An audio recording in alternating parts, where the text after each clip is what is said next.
अस्सलाम वालेकुम की हाल चाल तुहाडा। उम्मीद करते हैं तुसीं सब ठीक ठाक होवोगे और अल्लाह ताला दी रहमत दी नज़र होवोगे।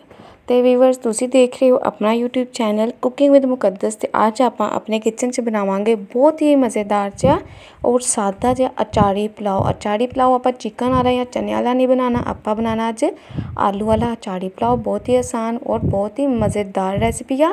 तुसीं रेसिपी ज़रूर ट्राई करनी है। मैनू पूरा यकीन है कि तुहानू मेरी आली रेसिपी बहुत पसंद आएगी। जिन्नियां जिन्नियां क्वांटिटियां यानी कि जिन्नी जिन्नी मकदार चीज़ां मैं लईआं उन्नियां तुसीं लैनियां।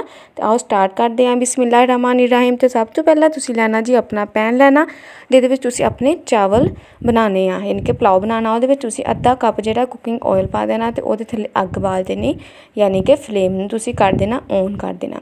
ते व्यूअर जिद्दां ही कुकिंग ऑयल थोड़ा जिहा गर्म होएगा इहदे विच आपां फिर पाना प्याज। प्याज मैं नहीं कहती तुसीं बहुत ज़्यादा लो, पुलाव च प्याज घट भी पा लईए तो चल जाता है। तो इस करके 2 मीडियम साइज़ के मैं प्याज लिए, उन्होंने बरीक बरीक कट कर लिया। बहुता बरीक भी नहीं कटना कि वो बहुत ज़्यादा काले ही प्याज हो जान।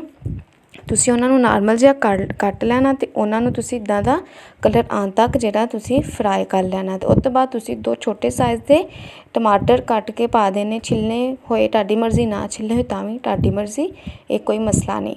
उस तो बाद तुसीं 2 चम्मच जिंजर गार्लिक यानी कि अदरक लसन ते हरियां मिर्चां दा पेस्ट। 2 चम्मच हरियां मिर्चां तुसीं अपने जायके नाल लै लिओ कि 3 या 4 हरियां मिर्चां पा लैनियां। थोड़ा जिहा लसन ते अदरक पा के पेस्ट बना लेना। हुण इहदे विच आपां पाना 1 चम्मच भर के नमक पा देना। 1 चम्मच नमक भर के बहुत आ यानी कि इनफ आ।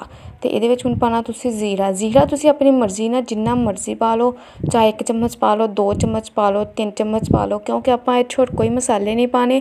बहुत ही सादा जिहा आपां जीरा पुलाव बनाना। हल्दी मैं कदी पुलाव विच पाई नहीं, लेकिन पहली दफ़ा मैं क्या पा के देखते हैं कि की बनदा। ते 1 टीस्पून इहदे विच तुसीं हल्दी पा देनी। यकीन करो बहुत ही प्यारा जिहा रंग आएगा चावलों का पुलाव का, तो तुसीं हल्दी पा लेना।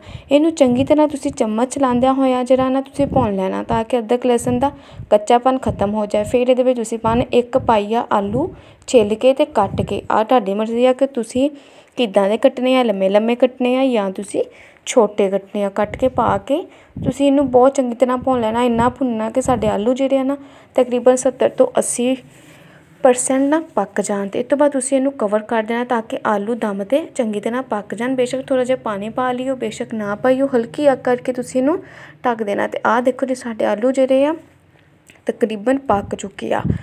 ते ये हुण इहदे विच तुसीं पानी आ जी, आ बहुत ही चंगी चीज़ आ, तमाम बीमारियां दी इह 'च शिफा।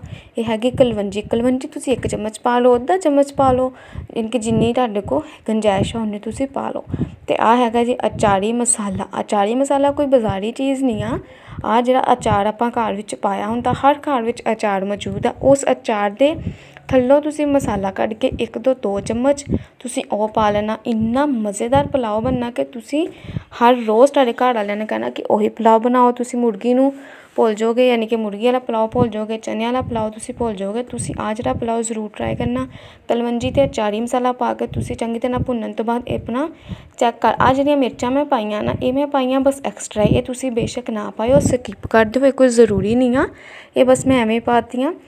तो तुसीं पता की करना, इस टाइम ते आके तुसीं एक दफ़ा अपना नमक मिर्च चैक कर लेना। फिर इहदे विच पानी पाना।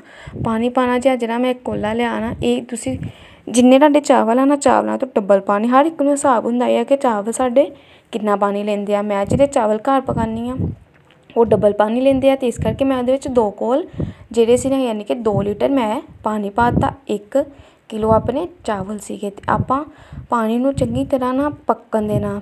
पकना इस वास्ते ताकि जिहड़ा मसाला ना चंगी तरह रच मिच जाए। आ चावल जिहड़े ना भगो के रखे होए सी यानी कि भਿਉਂ के रखे सी, सॉफ्ट सी पानी दे विच। इन्हां नूं आपां भिया सी तकरीबन 20 तो 25 मिनट वास्ते। ते हुण आपां इहदे विच सारे चावल पाते ते इन्हां नूं आपां पक्कन देना। उन्नी देर तक आपां पकाना जिन्नी देर तक तकरीबन पानी खुश्क नहीं हो जाता। सारा पानी सुका भी नहीं लेना, थोड़ा जिहा पानी बस तुसीं रहन देना।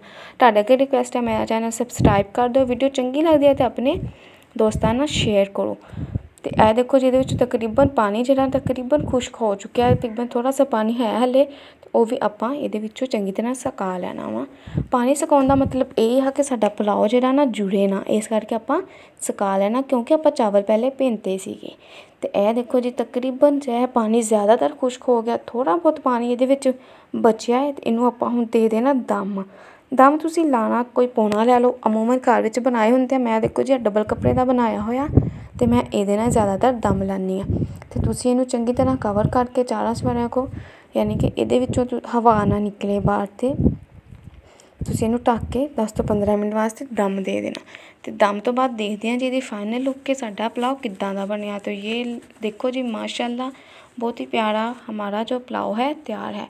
तो व्यूअर्स मैं उम्मीद करती हूँ ਤੁਹਾਨੂੰ मेरी वीडियो पसंद आई होएगी। तो ਤੁਹਾਡੇ ਅੱਗੇ रिक्वेस्ट है मेरा चैनल सबसक्राइब कर दो और दोस्तों नाल शेयर लाजमी करो।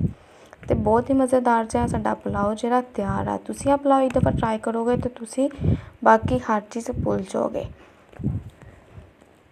ਇਹਨੂੰ ਆਪਾਂ ਹੁਣ ਕਰਨਾ ਡਿਸ਼ ਆਊਟ। ਡਿਸ਼ ਆਊਟ ਕਰਨ ਵਾਸਤੇ ਗਾਰਨਿਸ਼ ਦੀ ਜ਼ਰੂਰਤ ਬਿਲਕੁਲ ਵੀ ਨਹੀਂ ਆ। ਜਿੱਦਾਂ ਮੈਂ ਪਿਛਲੀਆਂ ਵੀਡੀਓ 'ਚ ਵੀ ਕਿਹਾ ਕਿ ਉਹ ਸਾਰਾ ਸਮਾਨ ਜ਼ਾਇਆ ਜਾਂਦਾ। ਤੇ ਆਹ ਦੇਖੋ ਜੀ ਫਾਈਨਲ ਲੁੱਕ ਬਹੁਤ ਹੀ ਮਜ਼ੇਦਾਰ ਜਿਹਾ ਸਾਡਾ ਬਹੁਤ ਹੀ ਸਾਦਾ ਜੀ ਰੈਸਿਪੀ ਜਿਹੜੀ ਸਾਡੀ ਤਿਆਰ ਆ। ਉਮੀਦ ਆ ਤੁਹਾਨੂੰ ਪਸੰਦ ਆਈ ਹੋਏਗੀ। ਆਪਣਾ ਤੇ ਆਪਣੇ ਘਰ ਵਾਲਿਆਂ ਦਾ ਖਿਆਲ ਰੱਖਿਓ, ਦੁਆਵਾਂ ਵਿੱਚ ਯਾਦ ਰੱਖਿਓ। ਅਗਲੀ ਵੀਡੀਓ ਵਿੱਚ ਮਿਲਦੇ ਹਾਂ। ਅੱਲਾ ਹਾਫਿਜ਼।